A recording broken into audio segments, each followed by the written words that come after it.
안녕하세요. 생명전중 힐링TV 오행자입니다. 반갑습니다. 자, 오늘은 어떻게 원하는 삶을 살 것인가 공자 이야기 함께 해보도록 하겠습니다. 이렇게 하나씩 이렇게 올려드리니까 또 도움이 되시죠? 그랬으면 좋겠습니다. 그러기를 바라는 마음으로 오늘도 명령이 아닌 부드러운 마음으로 이끈다라는 주제인데요. 어떻게 원하는 삶을 살 것인가 공자 이야기 함께 나눠보도록 하겠습니다. 선생님께서 말씀하셨다. 덕으로 정치를 하는 것은 비유하자면 북극성은 제자리에 있고 모든 별이 그를 받들며 따르는 것과 같다라고 얘기합니다. 위정 이덕 비여 북신 거기소 이중성공지 논어 위정편에 나오는 이야기예요.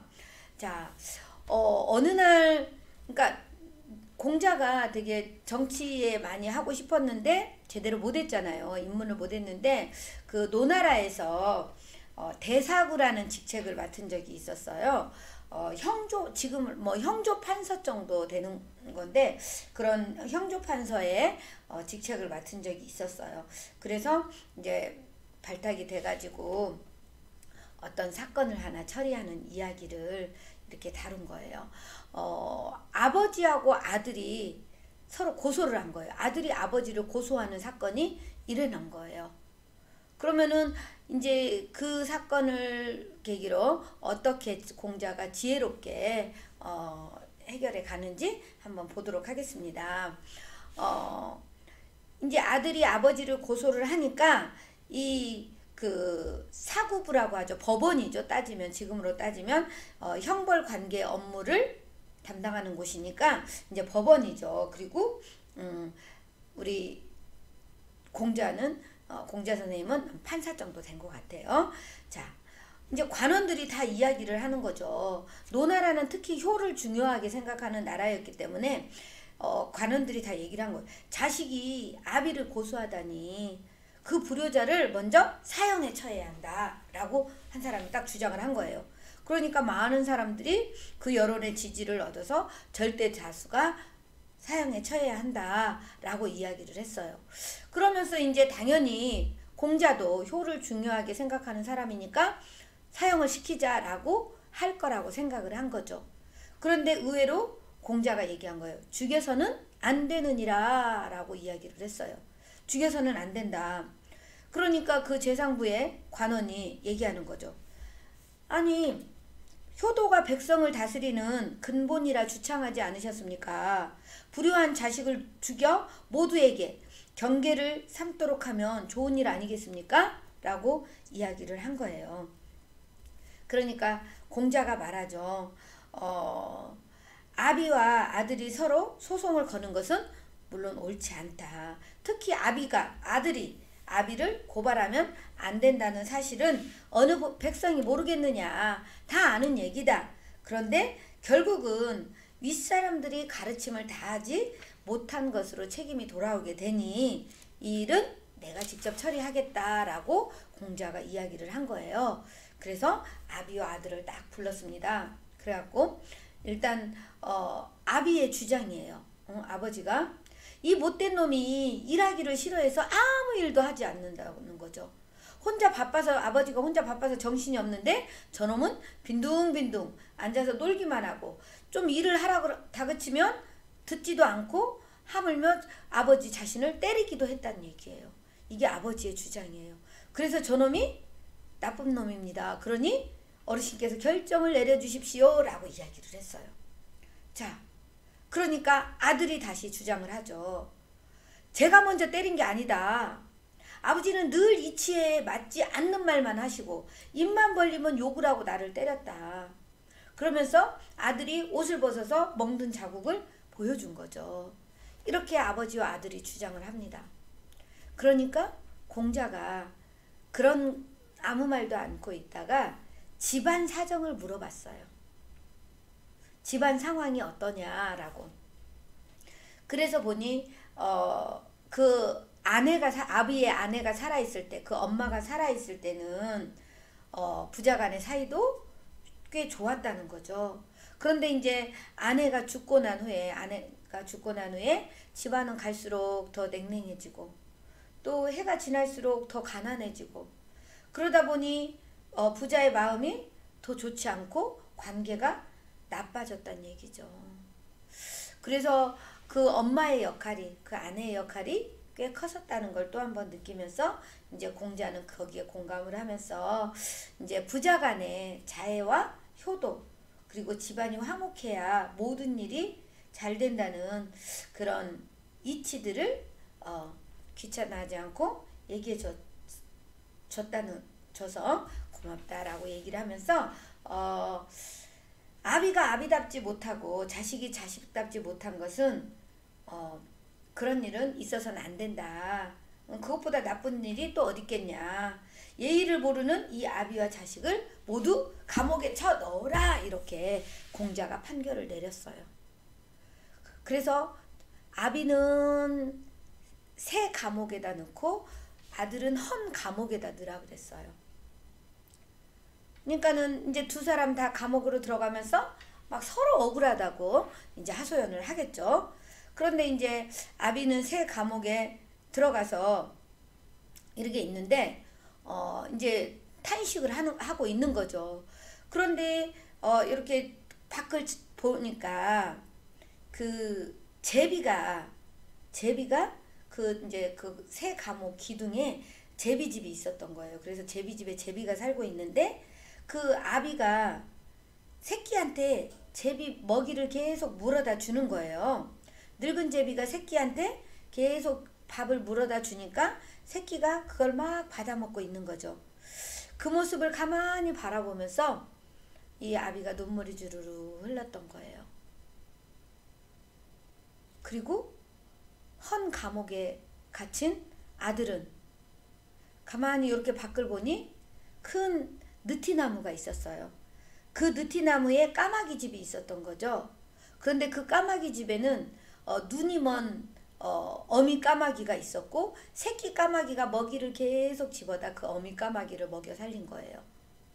그러니까 새끼 까마귀가 먹을 것을 물어다 주면 어미 까마귀는 고맙고 대견해서 깍깍거리고 이러니까 그 모습을 보면서 자식이 저렇게 아버지를 모셔야 되는구나, 어미를 모시는구나 라는 걸 보면서 이제 깨달은 거죠.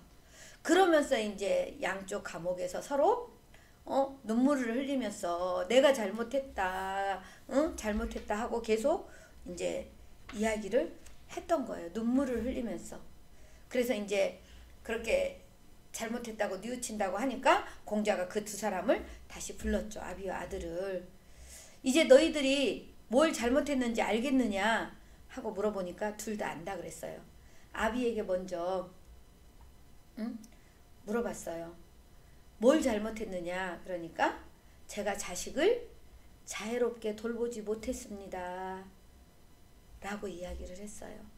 그리고 아들은 뭘 잘못했냐고 물으니까 은혜와 의리를 저버린 잘못입니다. 부모님께서 저를 키워주신 은혜에 보답하지 못했습니다. 라고 이야기를 한 거예요. 그래서 둘 다 화해를 하고 그러면 너희들은 가서 행복하게 서로 열심히 잘 살도록 해라 하고 두 사람을 풀어줬더니 이제 아들이 아버지를 이렇게 부축해서 가는 모습을 보게 된 거죠. 그 모습을 보면서 제자들이랑이 뿌듯하기도 하고 그러면서 이제 선생님한테 여쭤보게 된 거죠. 선생님은 대사구로서 형조 판서로서 법률이라는 수단으로 그들을 징벌할 수도 있었는데 왜 그렇게 하지 않으셨습니까? 왜 법으로 하지 않고 그렇게 하셨습니까? 라고 물은 거예요. 그러니까 선생님이 이야기를 해주죠. 공자 선생님이 너희들도 모두 이 한 가지를 꼭 기억해라. 가르치지 않고 죽이는 것은 가혹한 일이다. 사람에게 가르침을 베풀어서 교화하기 전에 법률이라는 명분으로 징벌을 가하고 심지어 죽이기까지 한다면 이는 포악한 일이다. 이는 무고한 사람을 학살하는 것과 같다. 정치란 먼저 법률 조문과 도덕 규범을 공표해서 백성이 그 기준을 따라 행동할 수 있도록 해야 한다. 그런데 그것보다 더 중요한 것은 윗사람이 모범이 되어야 되고 또 앞장서서 이를 지킬 수 있어야 된다.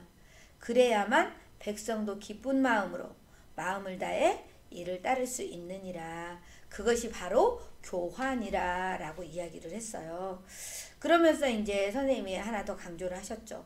권력과 법률로 사람을 징벌할 줄만 아는 것은 권력과 법률로 사람을 징벌할 줄만 아는 것은 패도라고 하고 교화의 방법으로 백성이 스스로 고치고 바꿀 수 있도록 돕는 것을 왕도라고 한다. 패도는 주먹의 논리를 숭상하지만 교화는 주먹보다 더 힘이 세다는 사실을 알아야 한다라고 이야기를 했어요. 그런 거를 보면서 역시 우리 공자 선생님은 다르구나.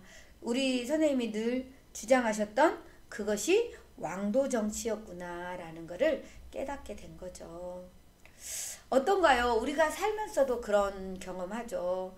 저는 가끔 답답할 때가 규정이 그렇습니다. 법이 그렇습니다. 저도 어쩔 수 없습니다. 우리 특히 공무원들, 공직에 있는 사람들은 그렇게 말할 때 좀 답답하거든요. 그분들 입장에서는 또 그런 게 있겠지만 때로는 책임지기 싫어서 어떠한 문제를 만들기 싫어서 그러는 경우도 있지 않나라는 생각을 저는 해요. 그래서 조금 인간적인 거 진심으로 스스로 느끼고 깨달을 수 있도록 좀 안내하는 것, 교화를 하는 것 이런 것들이 참 중요하구나. 그래서 우리가 공자 선생님한테 또 배우게 되는 거죠. 명령이 아닌 부드러운 마음으로 이끌어야 된다. 마음으로 움직이는 것, 그게 가장 중요한 것 같아요. 그래서 공자의 가르침 이렇게 얘기합니다. 힘으로 지배하는 자는 억압을 중요하게 여기지만 마음으로 지배하는 자는 가르침을 중하게 여긴다. 힘으로 지배하는 자는 수동적인 복종을 요구하지만 마음으로 지배하는 자는 자발적인 뉘우침과 순종을 이끌어낸다.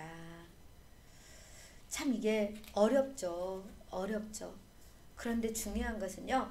내가 누군가에게 그렇게 할 수 있으려면 내 마음에 내적 힘이 생기고 단단해지고 그래야 여유로움이 생겨서 또 다른 사람들을 바라보는 것도 여유롭게 바라볼 수 있고 그 사람들을 또 마음으로 이렇게 뉘우칠 수 있도록 기다려주고 이런 지혜가 필요하지 않나라는 생각이 드네요. 자식을 가르칠 때도 마찬가지고 어떠한 상황에서든 명령이나 권력이나 이런 걸로 억압해서 강제적으로 하는 것이 아니라 정말 마음이 움직여서 스스로 깨달을 수 있는 그런 지혜를 배우는 시간이었습니다.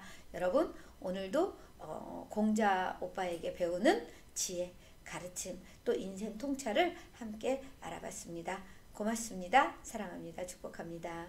구독, 좋아요, 알림, 댓글 잊지 마세요.